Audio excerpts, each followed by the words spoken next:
के मतदाता, विधाता बनो भारत के। सुप्त हुए कर्तव्य बोध को पुनः जगाना होगा, यदि अधिकार प्रयोग न होगा फिर पछताना होगा। वोट डाल के बदल देंगे पाशा, विधाता बनो भारत के। जागो जागो रे छत्तीसगढ़ के मतदाता, विधाता बनो भारत के। नमस्कार, मैं सोमेश्वर प्रसाद गंजी। सदन पटल पर रखे गए विषय छत्तीसगढ़ के आगामी चुनावों में, ग्राम पंचायतों के चुनाव में जागो वोटर अभियान की भूमिका पर अपने विचार लेकर उपस्थित हूँ। महोदय, इस अखंड भारत में जो क्रांति लिए है, इस देश पर एक तंत्र चलता है, वह तंत्र है लोकतंत्र। और इस लोकतंत्र की सबसे बड़ी विशेषता है कि इस लोकतंत्र पर अगर जनता का दबाव है तब तो यहाँ स्वर्ग का निर्माण करेगी, और अगर इसमें जनता अपनी भागीदारी नहीं दे रहा है तो ये खुले हुए सांड की भांति होती है, जो कभी भी किसी को भी रौंद कर खराब कर सकती है।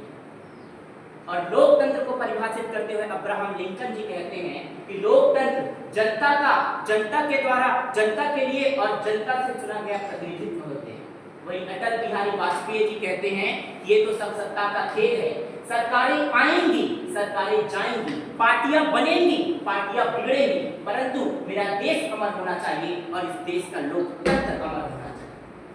मित्रों, अगर लोकतंत्र अमर रखना है तो उसकी सबसे पहली प्राथमिकता होती है कि देश के प्रथम व्यक्ति से लेकर अंतिम व्यक्ति तक अपने विचार, अपने मत, अपने भावनाओं और अपने अधिकारों का सही प्रयोग करते हुए एक सही और कुशल व्यक्ति का चयन कर सही व्यक्ति को राष्ट्र के पथ पर आगे बढ़ाए, और इसके लिए सबसे पहली प्राथमिकता मतदान की होती है।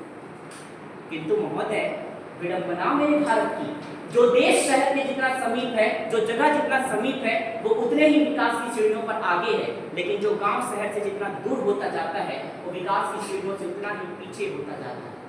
ऐसे में कुशल व्यक्ति का चयन नहीं हो पाता। जब छत्तीसगढ़ सरकार ने ग्राम पंचायतों के चुनाव के लिए जागो वोटर अभियान की शुरुआत की, जब से जागो वोटर अभियान की शुरुआत की तब से इस देश में, छत्तीसगढ़ में एक क्रांति उत्पन्न हुई और लोगों में जागरूकता इतनी फैली कि सभी के सभी अब मतदान करने में जा रहे हैं। हमने जागो वोटर अभियान के तहत स्वीप के माध्यम से कई कार्यक्रम चलाए, लोगों को जागरूक करने के लिए कई टोलियां बनाए, रंगमंच किया, नारे और स्लोगन दिए, लोगों को बताया कि जो बांटे दारू और नोट उसको कभी न देंगे वो, लोगों को जा जाकर उनकी जानकारी दी, नारे लिखे, पोस्टर के माध्यम से लोगों को जागरूक किए, तब ये जागो वोटर अभियान सफल रहा। और इसकी सफलता की पुष्टि मैं इस बात पर करता हूँ कि जब अभी वर्तमान में चुनाव हुआ तो धमतरी जिले, हमारे ही जिले का पूरे छत्तीसगढ़ में प्रथम स्थान पर सबसे अधिक मतदाताओं में भाग लिया।